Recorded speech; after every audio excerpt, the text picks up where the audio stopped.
Hello students. आज की हमारी क्लास है इंडियन पॉलिटी की और इसमें हम पढ़ने वाले हैं basic structure of the constitutions और जो संविधान का मूल ढांचा इसके बारे में पढ़ेंगे हम डिटेल में।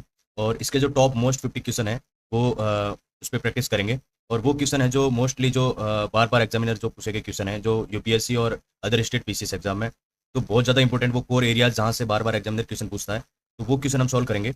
और जो पहला क्वेश्चन है हमारा, भारतीय संविधान का मूल ढांचा सिद्धांत किस ऐतिहासिक मामले में प्रतिपादित किया गया था? भारतीय संविधान का मूल ढांचा बेसिक स्ट्रक्चर जो है सिद्धांत किस ऐतिहासिक मामले में प्रतिपादित किया गया था? तो जो इसका जो ऑप्शन है गोलकनाथ मामला, ये केशवानंद भारती मामला 1973, और सी है मिनर्वा मिल्स मामला 1980, और डी है एसआर भूमि मामला 1994। तो ये क्वेश्चन यूपीएससी और यूपीपीसीएस 2018 में पूछा गया क्वेश्चन है। इसका आंसर होगा मूल ढांचे के मामले में केशवानंद भारती मामला 1973, इसमें जो है प्रतिपादित किया गया था सुप्रीम कोर्ट ने।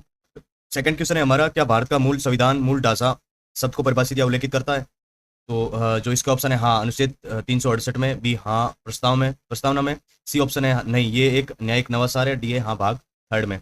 तो जो इसका जो भारतीय मूल संविधान का जो मूल ढांचा शब्द को परिभाषित या उल्लेखित करता है, तो ये नहीं करता है क्योंकि ये एक न्यायिक नवाचार है ये। और ये क्वेश्चन जो है बीपीएससी और एमपीपीसीएस एग्जाम में पूछा गया क्वेश्चन है। अगला हमारे क्वेश्चन है जो आरओआर और यूकेपीसीएस में पूछा गया था क्वेश्चन है, केशवानंद भारती मामले में मुख्य रूप से किस संविधान संशोधन को चुनौती दी गई थी? तो ऑप्शन ए है पहले संशोधन, बी ऑप्शन है 24वां संशोधन, और सी ऑप्शन है 42वां संविधान संशोधन, और डी ऑप्शन है हमारा 44वां संविधान संशोधन जो 1978 में हुआ था। 42वां कब हुआ था? 1976 में। तो इसका जो आंसर होगा हमारा बी ऑप्शन, यानी 24वां जो संविधान संशोधन है उसके द्वारा केशवानंद भारती मामले में मुख्य रूप से संविधान संशोधन को चुनौती दी गई थी। अगला क्वेश्चन है हमारा जो है केशवानंद भारती मामले में संवैधानिक पीठ में कितने न्यायाधीश शामिल थे? यानी जो संवैधानिक पीठ थी उसमें कितने न्यायाधीश शामिल थे? तो ऑप्शन में है 7, बी ऑप्शन में 9, और सी ऑप्शन है 11, और डी ऑप्शन में है 13। तो ऑप्शन हमारा 13 राइट होगा। यानी जो केशवानंद भारती मामले में संवैधानिक पीठ में जो न्यायाधीश थे वो टोटल 13 थे। और ये क्वेश्चन यूपीएससी और बीपीएससी यूपीपीसीएस और बीपीएससी में पूछा गया क्वेश्चन है। अगला क्वेश्चन है, ये क्वेश्चन बहुत इंपॉर्टेंट है, आप इसको क्लास को कंप्लीट तक देखिएगा, और ये क्लास बहुत ज़्यादा इंपॉर्टेंट है, आपके एग्जाम के पर्पज से ही बनाई गई है, ताकि मोस्ट जो रिपीटेड क्वेश्चन है वो बार बार एग्जाम में पूछा गया क्वेश्चन है और इसको आप इग्नोर कर देते हो और यहीं से क्वेश्चन सीधे सीधे देखने को मिलता है। अगला क्वेश्चन है हमारा, केशवानंद भारती मामले में बहुमत का अनुपात क्या था? यानी जो भारतीय मामले में जो बहुमत का जो अनुपात था वो क्या था? तो ऑप्शन ए है 6.6:5, और बी ऑप्शन है 7:6, और सी अनुपात है सी ऑप्शन है 8:5, और डी ऑप्शन है 9:4। तो ऑप्शन हमारा जो बी राइट होगा, यानी 7:6 जो बहुमत था इनका, और ये क्वेश्चन यूपीएससी और यूपीपीसीएस में पूछा गया था। अगला क्वेश्चन हमारा, ऐतिहासिक केशवानंद भारती मामले में भारतीय मामले के दौरान जो भारतीय मुख्य न्यायाधीश थे वो कौन थे? तो ए ऑप्शन है justice Y Chandrachud, B option है justice M S Sikri, C option है जस्टिस पी एन भगवती, और डी ऑप्शन है जस्टिस ई एन नरे। तो जो हमारा बी ऑप्शन राइट होगा, इन जस्टिस एस एस सीकरी जो है वो राइट ऑप्शन है, यानी वो केशवानंद भारती मामले के दौरान भारत के मुख्य न्यायाधीश थे। कौन थे? Justice S M Sikri, justice S M Sikri, ये याद रखना बहुत इंपॉर्टेंट है। अगला क्वेश्चन है हमारा, क्वेश्चन नंबर 7 है, किस मामले में सर्वोच्च न्यायालय ने पहली बार माना कि संसद मौलिक अधिकार में संशोधन नहीं कर सकती? तो जो मौलिक अधिकारों में संशोधन नहीं कर सकती, तो वो है ए ऑप्शन है शंकर प्रसाद मामला 1951, बी ऑप्शन है सज्जन सिंह मामला 1965, सी ऑप्शन है गोलकनाथ मामला 1967, डी ऑप्शन है मिनोर मिल मामला जो है 1980। तो इसमें जो राइट ऑप्शन है वो हमारा है न्यायालय में पहली बार माना कि संसद मौलिक अधिकारों में संशोधन नहीं कर सकती, ये याद रखना, नहीं कर सकती। कौन से जो संविधान संशोधन में माना था? तो मुझे लग रहा है गोलकनाथ मामला, यही ऑप्शन राइट है। 1967 तब जो सुप्रीम कोर्ट ने माना था कि जो है जो हमारा संसद जो मौलिक अधिकारों में संशोधन नहीं कर सकती। ठीक है, उसके बाद में केशवानंद भारती मामले में उन्होंने ये जो फैसला था पलट दिया था, और केशवानंद भारती मामला कब हुआ था? 1973 में। अगला क्वेश्चन है हमारा, जो 24वां संविधान संशोधन अधिनियम 1971 किस मामले के फैसले को पलटने के लिए अधिनियमित किया गया था? तो ए ऑप्शन है शंकर प्रसाद मामला, बी ऑप्शन है गोलकनाथ मामला, सी ऑप्शन है केशवानंद भारती मामला, डी ऑप्शन है बेरूबाड़ी यूनियन मामला। तो जो है 1970 किस मामले के फैसले को पलटने अधिनियमित किया गया था? तो ऑप्शन जो है हमारा ऑप्शन बी राइट होगा, यानी जो गोलकनाथ मामला था उसको पलटने के लिए ही जो है 24वां जो अमेंडमेंट है वो अधिनियमित किया गया था, गोलकनाथ मामला था उसको पलटने के लिए। अगला क्वेश्चन है हमारा क्वेश्चन नंबर 9, और ये क्वेश्चन यूपीएससी और यूपीपीसीएस में पूछा गया है। और क्वेश्चन है, प्रथम संशोधन अधिनियम 1951 को किस मामले में चुनौती दी गई थी? तो एक ऑप्शन है शंकर प्रसाद मामला, बी ऑप्शन है सज्जन सिंह मामला, सी ऑप्शन है गोलकनाथ मामला, डी ऑप्शन है वामन राव मामला। तो जो ऑप्शन है हमारा, प्रथम संशोधन अधिनियम 1951 को किस मामले में चुनौती दी गई? ऑप्शन ए राइट होगा हमारा, शंकर प्रसाद मामला, जो जिसके तहत जो था जो सुप्रीम कोर्ट ने जो प्रथम संशोधन अधिनियम 1951 को मामले में चुनौती दी गई थी। अगला क्वेश्चन है जो किस विदेशी कानून सिद्धांत ने भारत के मूल ढांचा सिद्धांत को प्रेरित किया गया था? तो ये ऑप्शन है कानून को उचित प्रक्रिया, बी ऑप्शन है निहित सीमाओं का सिद्धांत, सी ऑप्शन है शक्तियों का प्रतिकरण, डी ऑप्शन है कानून का शासन। तो जो है इसमें जो है विदेशी कानून सिद्धांतों में भारत ने मूल ढांचा सिद्धांत को प्रेरित किया गया था, बी ऑप्शन राइट होगा हमारा। जो है निहित सीमाओं का सिद्धांत जो है उसके तहत जो है उनको प्रेरित किया गया था। अगला क्वेश्चन है हमारा केशवन भारती मामले में याचिकाकर्ता को मुख्य वकील कौन थे? यानी केशवन जो भारती मामला था इसके जो याचिकाकर्ताओं के मुख्य वकील कौन थे? एमपीपीसीएस और बीपीएससी में पूछा गया क्वेश्चन है। तो ए ऑप्शन है फली एस नरीमन, बी ऑप्शन है सोली एंड सौरभ जी, और सी ऑप्शन है नानी पालकीवाला, और डी ऑप्शन है राम जेठमलानी। ये तो होगा नहीं, उस टाइम जेठमलानी का वो था ही नहीं इतना। और केशवन भारती मामले में याचिकाकर्ता के मुख्य वकील कौन थे? तो ऑप्शन सी हमारा राइट होगा, नानी पालकीवाला। तो ये नानी पालकीवाला जो थे कौन थे? केशवन भारती के मामले में याचिकाकर्ता थे, जिनके मुख्य वकील थे वो नानी पालकीवाला। कौन थे? नानी पालकीवाला, याद रखना। अगला क्वेश्चन है हमारा क्वेश्चन नंबर 12 जो है मूल ढांचा सिद्धांत द्वारा किस अनुच्छेद की संशोधन शक्ति को सीमित किया गया था? तो ए ऑप्शन है ये अनुच्छेद 13, बी ऑप्शन है अनुच्छेद 32, सी ऑप्शन अनुच्छेद 226, डी ऑप्शन अनुच्छेद 368। जो मूल ढांचा है सिद्धांत द्वारा किस अनुच्छेद को संशोधन की शक्ति को सीमित किया गया था? तो इसमें डी ऑप्शन राइट होगा। 368 के तहत जो है इसकी जो मूल ढांचा सिद्धांत द्वारा 368 जो अनुच्छेद है की संशोधन शक्ति को सीमित किया गया था। यानी जो इसके इसके द्वारा जो संशोधित किया जाता है तो इसकी जो शक्तियाँ थी उनको सीमित कर दिया गया था, यानी लिमिट कर दी गई थी, कुछ पावर थी इसकी हटा दी गई थी, कुछ जो राइट्स थे इनके। अगला हमारे क्वेश्चन है किस मामले में सर्वोच्च न्यायालय ने फैसला सुनाया कि मौलिक अधिकारों और डीपीएसपी के बीच में सामंजस्य और संतुलन मूल ढांचे की एक अनिवार्य विशेषता है? तो ये ऑप्शन है गोलकनाथ मामला, बी ऑप्शन है मिनर्वा मिल्स मामला 1980, और वामन राव मामला 1981। वामन राव मामला 1981 याद रखना। अगला क्वेश्चन है हमारा सॉरी ऑप्शन है एस आर बोमई मामला, और तो इसका जो राइट ऑप्शन होगा हमारा वो है बी ऑप्शन, यानी मिनर्वा मिल्स मामला जो 1980। ये बहुत इंपॉर्टेंट है, ये आप याद रखना। मिनर्वा मिल्स मामला कब हुआ था? 1980। और अगर जैसे वो आरोही अवरोही के क्रम में पूछ ले तो उस हिसाब से जैसे कि मान के चलो कि अगर पहले केशवन भारती मामला आया था, उससे पहले गोलकनाथ मामला आया था, तो पहले गोलकनाथ मामला, उसके बाद केशवन भारती, ठीक है, और उसके बाद में जो है हमारा मिनर्वा मिल्स मामला, फिर उसके बाद में LIC वाद आया था मिनर्वा, और उसके बाद में जो आया था वो LIC। तो ये सारा जो है आपको याद रखना है। तो इसका जो राइट आंसर है वो मिनर्वा मिल्स मामला 1980। केशवन भारती कब हुआ था? 1973। गोलकनाथ कब हुआ था? 1967। और मिनर्वा कब हुआ? 1980। अब आप मुझे कमेंट सेक्शन में बताना LIC वाला मामला था वो कब हुआ था, LIC वाला था कब हुआ था, आप उसको बताना मुझे कमेंट सेक्शन। अगला क्वेश्चन हमारा मूल ढांचे का उल्लंघन करने के लिए मिनर्वा मिल्स मामले में अनुच्छेद 368 के किन खंडों को रद्द कर दिया गया था? तो ये ऑप्शन है खंड 1 और 2, बी ऑप्शन है खंड 2 और 3, सी ऑप्शन है खंड 4 और 5, डी ऑप्शन है खंड 3 और 4। ये क्वेश्चन यूपीएससी 2014 और यूपीपीसीएस 2021 में पूछा गया था। मूल ढांचे का उल्लंघन करने के लिए मिनर्वा मिल्स मामले में अनुच्छेद 368 के किन खंडों को रद्द कर दिया गया था? मूल ढांचे का उल्लंघन करने के लिए मिनर्वा मिल्स मामले में 1980 अनुच्छेद 368 के किन खंडों को रद्द कर दिया गया था? ऑप्शन सी हमारा राइट होगा, खंड 4 और 5 को सीमित कर दिया गया था। कौन से? जो खंड है 4 और खंड जो 5 है उनको क्या कर दिया था? लिमिटेड कर दिया गया था, सीमित कर दिया गया था। अगला क्वेश्चन है हमारा क्वेश्चन नंबर 15, और क्वेश्चन है किस मामले में सर्वोच्च न्यायालय ने स्पष्ट किया कि 24 अप्रैल 1973 के बाद 9वीं अनुसूची में रखे गए कानून न्यायिक समीक्षा के लिए खुले हैं? तो ऑप्शन में है मिनर्वा मिल्स मामला 1980, और वामन राव मामला, और SR कोलो मामला 2007, और SR बोमई मामला। तो इसमें जो राइट ऑप्शन होगा किस मामले में, एक बार क्वेश्चन को अच्छे से देख लेते हैं। किस मामले में सर्वोच्च न्यायालय ने स्पष्ट किया कि 24 अप्रैल 1973 के बाद 9वीं अनुसूची में रखे गए कानून न्यायिक समीक्षा के लिए खुले हैं? तो ऑप्शन इस प्रकार है, और इसका जो राइट आंसर है वो है सी ऑप्शन, यानी SR कोयलो मामला जो 2007 में हुआ था, ये न्यायिक समीक्षा के लिए रखा गया था। अगला जो क्वेश्चन है हमारा 16 नंबर क्वेश्चन है 24 अप्रैल 1973 को भारतीय संवैधानिक इतिहास में महत्वपूर्ण है क्योंकि ये किसकी तारीख है? 42वें संविधान संशोधन, केशवन भारती फैसला, गोलकनाथ फैसला, मिनर्वा मिल्स मामला। तो किसका है ये? केशवन भारती मामला। ये तो देखते ही आपको आ जाना चाहिए, ठीक है। और इसके में इसके साथ भी और कब हुआ था? टाइगर वाला AMT हुआ था, टाइगर वाला। ये कब हुआ था? 1973। अगला क्वेश्चन है हमारा किस मामले में धर्मनिरपेक्षता और संघवाद को संविधान की मूल विशेषताओं के रूप में दृढ़ता से स्थापित किया गया है? तो ऑप्शन ए है केशवन भारती मामला, बी ऑप्शन है मिनर्वा मिल्स मामला, सी ऑप्शन है SR बोमई मामला 1994, डी ऑप्शन है L चंद्र कुमार मामला। किस मामले में धर्मनिरपेक्ष और संघवाद को संविधान की मूल विशेषताओं के रूप में दृढ़ता से स्थापित किया गया था? मूल विशेषताओं के रूप में दृढ़ता से स्थापित किया गया। तो ए ऑप्शन है केशव भारती मामला, बी ऑप्शन है मिनर्वा मिल्स मामला, सी ऑप्शन है एस आर बोमई मामला और डी ऑप्शन है एल चंद्र कुमार मामला। तो ऑप्शन सी राइट होगा हमारा, एस आर बोमई मामला जो 1994 है वो राइट है। यानी जो है धर्मनिरपेक्ष और संघवाद को संविधान की मूल विशेषताओं के रूप में दृढ़ता से जो स्थापित किया गया था वो था एस आर बोमई मामला 1994। कब किया गया था? 1994, एस आर बोमई मामला। अगला क्वेश्चन है हमारा, क्या न्यायिक समीक्षा की शक्ति को मूल ढांचे का हिस्सा बना माना जाता है? मूल ढांचे का हिस्सा न्यायिक समीक्षा को। ऑप्शन ए हाँ, बी ना, केवल उस न्यायालय के लिए, सी केवल आपात स्थिति के दौरान। तो राइट ऑप्शन होगा ए हाँ, यानी न्यायिक समीक्षा जो जुडिशियल रिव्यू है तो शक्ति को मूल ढांचे का हिस्सा माना जाता है। ये क्वेश्चन यूपीपीसीएस 2015 और यूपीपीसीएस 2019 में पूछा गया है।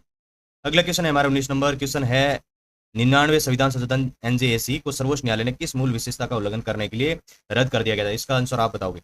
संघवाद ए ऑप्शन, बी ऑप्शन धर्मनिरपेक्षता, सी ऑप्शन न्यायपालिका की स्वतंत्रता, डी ऑप्शन है संसदीय संप्रभुता। इसका ऑप्शन का आंसर बताओ कमेंट सेक्शन में।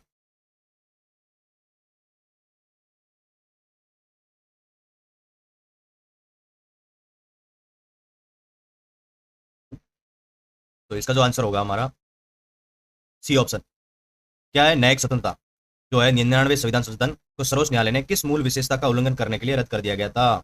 याद रखना, न्यायिक स्वतंत्रता, न्यायपालिका की स्वतंत्रता, 99 एएमडी। सर्वोच्च न्यायालय किस मूल विशेषता को उल्लंघन करने के लिए रद्द कर दिया गया था? न्यायपालिका की स्वतंत्रता।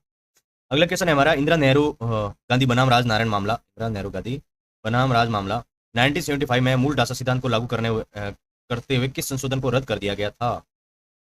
ए ऑप्शन है 24वां संशोधन, बी ऑप्शन है 25वां संशोधन, सी ऑप्शन है 39वां संविधान संशोधन, डी ऑप्शन है 42वां संविधान संशोधन। तो इसका जो ऑप्शन बी राइट होगा हमारा, सॉरी ऑप्शन सी राइट होगा, 39वां संविधान संशोधन है जो एएमडी है। इसको इंदिरा नेहरू गांधी बनाम राज नारायण मामले 1975 में मूल ढांचा सिद्धांत को लागू करते हुए 39वां जो एएमडी था उसको रद्द कर दिया गया था। इसको रद्द कर दिया गया था। कब किया गया था? 1975, याद रखना। अगला क्वेश्चन है हमारा, वामन राव मामले 1980 में क्या हुआ था? बताओ कमेंट सेक्शन में। वामन राव मामला 1981 में संबोधित मुख्य मुद्दा क्या था? तो ए ऑप्शन है प्रधानमंत्री का चुनाव, बी ऑप्शन है 9वीं अनुसूची की वेतन और कटौती तिथि, सी ऑप्शन है न्यायपालिका की स्वतंत्रता, डी ऑप्शन राष्ट्रपति शासन लगाना।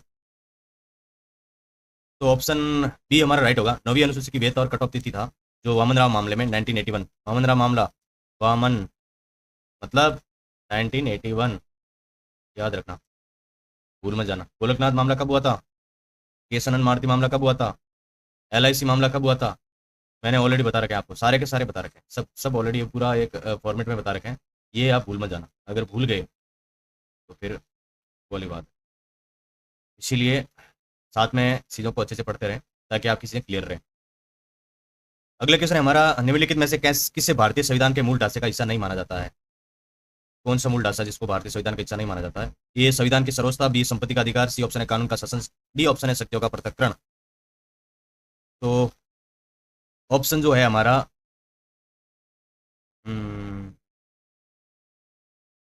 बी ऑप्शन राइट होगा हमारा, संपत्ति का अधिकार। अगला क्वेश्चन है हमारा, निम्नलिखित में से कौन निश्चित रूप से मूल ढांचे का एक हिस्सा है? तो ये ऑप्शन होगा हड़ताल का अधिकार, बी ऑप्शन है सरकार की संसदीय प्रणाली, सी ऑप्शन है समान काम के लिए समान वेतन, डी ऑप्शन है सूचना का अधिकार। अगला क्वेश्चन है हमारा, किस मामले में सर्वोच्च न्यायालय ने माना कि अनुच्छेद 226 और 227 के तहत उच्च न्यायालयों की शक्ति को एक मूल विशेषता है? तो क्वेश्चन जो 24 है इसका जो आंसर है हमारा सी ऑप्शन, यानी एल चंद्र कुमार मामला 1997। अगला क्वेश्चन है हमारा, संविधान में संशोधन करने की संसद की शक्ति एक सीमित शक्ति है और इसे पूर्ण शक्ति में नहीं बढ़ाया जा सकता। ये किस में घोषित किया गया था? ये ऑप्शन है गोलकनाथ मामला, बी ऑप्शन है केशवानंद भारती मामला, सी ऑप्शन है मिनर्वा मिल्स मामला 1980, वामन राव मामला, डी ऑप्शन है हमारा। तो जो राइट आंसर है हमारा सी ऑप्शन, यानी मिनर्वा मिल्स मामला 1980, वो हमारा राइट ऑप्शन है। अगला क्वेश्चन है हमारा, सज्जन सिंह बनाम राजस्थान मामला जो 1965 में हुआ था किस संशोधन की चुनौती से संबंधित है? ये ऑप्शन है पहला संशोधन, बी 7वां और सी ऑप्शन 17वां और डी ऑप्शन है 24वां संशोधन। तो कौन सा ऑप्शन राइट है इसमें? सी ऑप्शन, यानी 17वां संशोधन है वो 1965 में चुनौती दी गई थी इसको।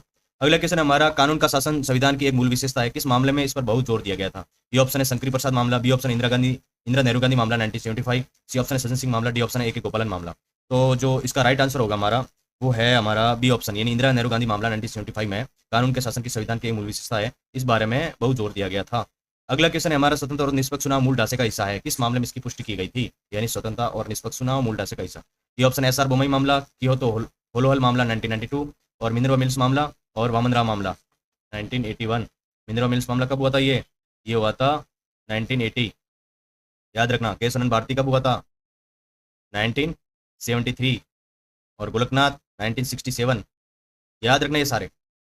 अगला क्वेश्चन है हमारा, हाँ, क्या कल्याणकारी राज्य सामाजिक आर्थिक न्याय के उद्देश्य को मूल ढांचे का हिस्सा माना जाता है? ए ऑप्शन है हाँ, बी ऑप्शन है नहीं, सी केवल अनुसूचित जातियों के लिए, डी ऑप्शन केवल विशिष्ट राज्यों में। तो इसका जो राइट ऑप्शन है वो हमारा है ए ऑप्शन, यानी हाँ, ये कल्याणकारी राज्य के उद्देश्य को मूल ढांचे का हिस्सा माना जाता है। अगला क्वेश्चन है हमारा, क्या संसद के पास पूरे संविधान को फिर से लिखने की शक्ति है? ए ऑप्शन है हाँ, अनुच्छेद 368 के तहत, बी ऑप्शन है नहीं, मूल ढांचे के सिद्धांत के कारण, सी ऑप्शन है हाँ, राष्ट्रपति की अनुमति से, डी ऑप्शन है हाँ, राष्ट्रीय जनमत संग्रह द्वारा। तो इसका राइट आंसर है बी, यानी नहीं, मूल ढांचा सिद्धांत के कारण। ठीक है। अगला क्वेश्चन है हमारा, क्या मूल ढांचे का उल्लंघन करने वाले संविधान संशोधन को रद्द किया जा सकता है? तो ए ऑप्शन है नहीं, संशोधन को चुनौती नहीं दी जा सकती, बी ऑप्शन हाँ, सर्वोच्च न्यायालय को उच्च न्यायालय द्वारा, सी ऑप्शन है केवल राष्ट्रपति द्वारा, डी ऑप्शन है केवल संसद के विशेष बहुमत द्वारा। मूल ढांचे का उल्लंघन करने वाले संविधान संशोधन को रद्द किया जा सकता है, तो इसका जो आंसर होगा बी, हाँ, संविधान सर्वोच्च न्यायालय उच्च न्यायालय द्वारा इसको संविधान संशोधन किया जा सकता है। अगला क्वेश्चन है कि संविधान संशोधन ने संसद की संशोधन शक्ति पर सभी सीमाओं को हटाने का प्रयास किया है। तो ए ऑप्शन है 24वां संविधान संशोधन, बी है 25वां, सी ऑप्शन है 42वां 1976 और 44वां संविधान 1978। तो इसमें जो राइट ऑप्शन है सी, यानी 42वां संविधान संशोधन द्वारा संसद की शक्ति को सभी सीमाओं को हटाने का प्रयास किया गया था। अगला क्वेश्चन है हमारा, सुप्रीम कोर्ट में एडवोकेट्स ऑन रिकॉर्ड्स एसोसिएशन बनाम भारत संघ 2015 मामले में मुख्य रूप से किससे संबंधित है? तो ए ऑप्शन है चुनाव आयोग में सुधार, बी ऑप्शन है एनजेएससी को रद्द करना, सी ऑप्शन निजता का अधिकार, डी ऑप्शन प्रस्तावना का मूल ढांचा। तो इसका जो राइट ऑप्शन है वो बी ऑप्शन, यानी एनजेएससी का रद्द करना। अगला क्वेश्चन है हमारा, मूल ढांचे के सिद्धांत अंत किसकी पूर्ण शक्ति को प्रतिबंधित करता है? ए ऑप्शन राष्ट्रपति, बी न्यायपालिका, सी संसद अनुच्छेद 368 के तहत, डी ऑप्शन राज्य विधानसभा। तो इसका जो राइट ऑप्शन है वो हमारा है सी ऑप्शन, यानी संसद अनुच्छेद 368 के तहत की। अगला क्वेश्चन है हमारा, संविधान की कौन सी विशेषता ये सुनिश्चित करती है कि राज्य का कोई आधिकारिक धर्म नहीं है और वह सभी धर्मों के साथ समान व्यवहार करता है? तो ऑप्शन ए संघवाद, बी ऑप्शन धर्मनिरपेक्षता, सी ऑप्शन है गणतंत्र, तो डी ऑप्शन है लोकतंत्र। तो इसका राइट आंसर होगा हमारा बी ऑप्शन, यानी धर्मनिरपेक्षता जो है मूल ढांचे का एक पार्ट है और ये सभी धर्मों को समान व्यवहार करेगा। अगला क्वेश्चन है हमारा, भारतीय राजनीति के संपूर्ण लोकतांत्रिक गणतांत्रिक प्रकृति को मूल ढांचे का हिस्सा माना जाता है। तो ए ऑप्शन है ट्रू, सत्य, और बी ऑप्शन है असत्य, सी ऑप्शन केवल संपूर्ण, डी ऑप्शन केवल लोकतांत्रिक। तो ये ऑप्शन हमारा राइट होगा, सत्य, यानी भारतीय राजनीतिक संपूर्ण लोकतांत्रिक गणतांत्रिक प्रकृति को मूल ढांचे का हिस्सा माना जाता है। अगला क्वेश्चन है, सेंसिंग मामले 1965 में किस न्यायाधीश ने असम्मतिपूर्ण राय दी जिसे पहली बार भारत में मूल ढांचा सिद्धांत का संकेत दिया है? तो ये ऑप्शन है justice M Hidayatullah, B option है justice T R Sudolkar, C option है justice P B Gajendragadkar, और डी ऑप्शन है जस्टिस के सुब्बा राव। तो जो इसका राइट आंसर होगा बी, यानी जस्टिस जी आर सुदोलकर है, वो इसका राइट आंसर है। अगला क्वेश्चन है, संविधान की कौन सी अनुसूची मूल ढांचा सिद्धांत के विकास की ओर ले जाने वाले विवाद का पूर्ण केंद्र बन गई है? तो ये ऑप्शन है 7वीं अनुसूची, बी ऑप्शन है 8वीं अनुसूची, सी ऑप्शन है 9वीं और डी ऑप्शन है 10वीं। तो जो राइट आंसर है वो है सी ऑप्शन, यानी 9वीं अनुसूची के तहत जो संविधान की मूल ढांचा सिद्धांत के विकास की ओर ले जाने वाले विवाद का पूर्ण केंद्र बन गई थी। अगला जो क्वेश्चन है हमारा, गोलकनाथ मामला हमें सर्वोच्च न्यायालय द्वारा किन मामलों में दिए गए पहले रूप को उलट दिया गया था? तो ये ऑप्शन केशवनंदन भारती मामला और मिनर्वा मिल्स मामला, बी शंकरी प्रसाद और सज्जन सिंह, और सी वामन राव और आर आर कोलो, और ए के गोपालन और मेनका गांधी मामला। तो राइट ऑप्शन है बी हमारा, के शंकरी प्रसाद और सज्जन सिंह मामले को उलट दिया था गोलकनाथ मामले में सुप्रीम कोर्ट ने। अगला क्वेश्चन है, ऐतिहासिक गोलकनाथ मामले में सर्वोच्च न्यायालय की पीठ का आकार क्या था? ए ऑप्शन है 7 न्यायाधीश, बी ऑप्शन है 9 न्यायाधीश, सी 11 न्यायाधीश, डी 13 न्यायाधीश। तो गोलकनाथ मामले में जो न्यायाधीशों की जो पीठ का आकार था वो था सी ऑप्शन, यानी 11। और केशवानंद भारती में कितने थे? ये याद रखना, ये कौन से मामले में सर्वोच्च न्यायालय की पीठ का आकार है? गोलकनाथ मामले में। गोलकनाथ मतलब 11, केशवानंद भारती मतलब 13, यानी 1973, 3 ले लेना पीछे वाला। अगला क्वेश्चन है हमारा 41, मूल ढांचा सिद्धांत के पीछे मौलिक दार्शनिक सिद्धांत क्या है? तो ए ऑप्शन है संसद सभी मामलों में सर्वोच्च है, और सी ऑप्शन है न्यायपालिका विधायिका से श्रेष्ठ है, बी ऑप्शन है संविधान के मुख्य पहचान है जिसे बदला नहीं जा सकता, सी ऑप्शन राष्ट्रपति किसी भी संशोधन को वीटो कर सकता है, और तो इसका जो राइट आंसर होगा हमारा, मूल ढांचा सिद्धांत के पीछे मौलिक दार्शनिक सिद्धांत क्या है? तो राइट ऑप्शन हमारा है इसमें बी ऑप्शन, यानी संविधान की एक मुख्य पहचान है जिसे बदला नहीं जा सकता। अगला क्वेश्चन हमारा, क्या राष्ट्रपति शासन अनुच्छेद 356 को मूल ढांचे या संविधान धर्मनिरपेक्षता के उल्लंघन के आधार पर न्यायिक समीक्षा के अधीन किया जा सकता है? तो ऑप्शन ए हाँ, इस एस आर बोमई मामला, बी नहीं, ये न्यायिक समीक्षा से परे हैं, सी केवल अगर संसद मंजूरी दे, डी ऑप्शन केवल वित्तीय आपातकाल के लिए। तो 42वां जो संविधान संशोधन है उसमें जो है उसमें ये नहीं है, लेकिन ये 356 के तहत जो मूल ढांचे संविधान धर्मनिरपेक्ष के उल्लंघन के आधार पर जो न्यायिक समीक्षा के अधीन किया जा सकता है वो ऑप्शन जो बी राइट होगा हमारा, नहीं, ये न्यायिक समीक्षा से परे है। अगला जो क्वेश्चन है हमारा, मूल ढांचे के सिद्धांत के तहत किसी संशोधन का क्या होता है यदि उसका केवल एक विशिष्ट हिस्सा मूल ढांचे का उल्लंघन करता है? तो ये ऑप्शन होगा पूरा संशोधन रद्द कर दिया जाता है, बी ऑप्शन है केवल उल्लंघन करने वाले हिस्से को रद्द कर दिया जाता है, पृथकीकरण कर दिया जाता है इसका, सी ऑप्शन है संशोधन संसद को वापस भेज दिया जाता है, डी ऑप्शन राष्ट्रपति इसके भाग्य का फैसला करते हैं। तो इसका जो राइट आंसर होगा बी, यानी केवल उल्लंघन करने वाले हिस्से रद्द किया जा सकता है। इसका जो 42वां था हमारा, इसका जो है एसआर बोमई मामला, ये सही होगा, ये गलत होगा इसका, ये गलत है। न्यायिक जो राष्ट्रपति शासन अनुच्छेद 356 के मूल ढांचे संघवाद धर्मनिरपेक्ष के उल्लंघन के आधार पर न्यायिक समीक्षक के अधीन किया जा सकता है। तो इसका हाँ, ये एसआर बोमई मामला वाला राइट होगा, इसमें करेक्शन कर देना। तो इसका जो राइट ऑप्शन है बी, यानी केवल उल्लंघन करने वाला इशारत कर दिया जाता है, पृथक्करण कर दिया जाता है। अगला क्वेश्चन है हमारा, चुनाव आयोग की स्वतंत्रता किस मूल विशेषता से संबंधित है, सबसे अधिक निकटता से संबंधित है। तो ऑप्शन है धर्मनिरपेक्षता, बी संघवाद, सी स्वतंत्रता और निष्पक्ष चुनाव, डी ऑप्शन है कल्याणकारी राज्य। तो जो इसमें जो चुनाव आयोग की जो स्वतंत्रता है किस मूल विशेषता से सबसे अधिक निकटता से संबंधित है, तो इसका जो ऑप्शन हमारा सी ऑप्शन राइट होगा, यानी स्वतंत्रता और निष्पक्ष चुनाव इससे सबसे अधिक निकटता संबंधित है। अगला क्वेश्चन है हमारा, निम्नलिखित में से कौन सा शक्तियों का पृथक्करण की मूल विशेषता का व्यवहारिक उदाहरण है। तो ये ऑप्शन है कार्यपालिका न्यायपालिका कार्य कर रही है, ये ऑप्शन विधायिका कानून पारित कर रही है, सी ऑप्शन है कार्यपालिका विशुद्ध रूप से न्यायिक कार्य को प्रयोग नहीं कर सकती, ये ऑप्शन है न्यायपालिका वार्षिक बजट पारित कर रही है। तो सी ऑप्शन हमारा राइट होगा, कार्यपालिका विशुद्ध रूप से न्यायिक कार्यों का प्रयोग नहीं कर सकती। अगला क्वेश्चन है हमारा 46 नंबर, संविधान के मूल ढांचे का अंतिम दुभाषियों और संरक्षक किसे माना जाता है। मूल ढांचे का अंतिम दुभाषिया, तो ये ऑप्शन संसद, बी ऑप्शन भारतीय राष्ट्रपति, सी ऑप्शन भारतीय सर्वोच्च न्यायालय, डी ऑप्शन है प्रधानमंत्री। तो इसका जो राइट आंसर होगा वो हमारा सी ऑप्शन भारतीय सर्वोच्च न्यायालय, सुप्रीम कोर्ट। अगला क्वेश्चन है हमारा, न्याय तक प्रभावी पहुंच के सिद्धांत को किस संदर्भ में एक मूल ढांचे के रूप में पुष्ट किया गया था। तो ये ऑप्शन है ये सुनिश्चित करने के लिए कि अदालतें सभी के लिए उपलब्ध और सुलभ हैं, बी ऑप्शन है अधिक न्यायाधीश की नियुक्ति में, सी ऑप्शन है वकीलों की फीस बढ़ाने में, डी ऑप्शन है अदालतों को केवल ग्रामीण क्षेत्रों में ले जाने में। तो इसका जो राइट आंसर होगा ये ऑप्शन, ये सुनिश्चित करने के लिए मैं कि अदालत के सभी के लिए उपलब्ध और सुलभ है। कौन सा आंसर है 47 का, ये हमारा, ये सुनिश्चित करने के लिए, ये बाकी सारे गलत है। अगला क्वेश्चन है हमारा, सर्वोच्च न्यायालय में कानूनी चुनौती का सामना करने वाले पहला संविधान संशोधन अधिनियम कौन सा था। तो ए ऑप्शन है पहला संशोधन अधिनियम, बी 7वां और सी है 24वां और डी ऑप्शन है 42वां 1976। तो इसका जो राइट आंसर होगा वो है हमारा ए ऑप्शन, यानी पहला संविधान संशोधन था, फर्स्ट अमेंडमेंट था, जो सर्वोच्च न्यायालय में कानूनी चुनौती का सामना करने वाला पहला संविधान संशोधन अधिनियम जो था, पहला संशोधन अधिनियम, फर्स्ट अमेंडमेंट एक्ट। अगला क्वेश्चन है, मूल ढांचा सिद्धांत ये सुनिश्चित करता है कि भारत का संविधान बना रहे हैं। तो ये ऑप्शन है स्थिर और अपरिवर्तनीय दस्तावेज, बी ऑप्शन है एक सुरक्षित रूप से सुरक्षित मुख्य पहचान के साथ जीवित दस्तावेज, सी ऑप्शन है सत्तारूढ़ दल द्वारा पूरी तरह से नियंत्रित दस्तावेज, और डी ऑप्शन है केवल वकीलों के लिए दस्तावेज। तो इसका जो राइट ऑप्शन है बी, यानी एक सुरक्षित मुख्य पहचान के साथ जीवंत दस्तावेज, ऑप्शन बी हमारा राइट ऑप्शन है। अगला क्वेश्चन है हमारा 50 नंबर, लास्ट क्वेश्चन है, अंतिम क्वेश्चन है, किस मामले में सर्वोच्च न्यायालय ने कहा कि मूल ढांचा कोई अस्पष्ट अवधारणा नहीं है और इसके तत्वों के संविधान में प्राप्त किया जा सकता है। तो ए ऑप्शन है मिनरवा मिल्स मामला, बी इंदिरा नेहरू गांधी मामला, सी ऑप्शन है केशव भारती मामला, डी ऑप्शन है उपरोक्त सभी। तो ऑप्शन जो है डी हमारा राइट होगा, उपरोक्त सभी, यानी मिनरवा मिल्स मामला, इंदिरा नेहरू गांधी मामला और केशव भारती मामला।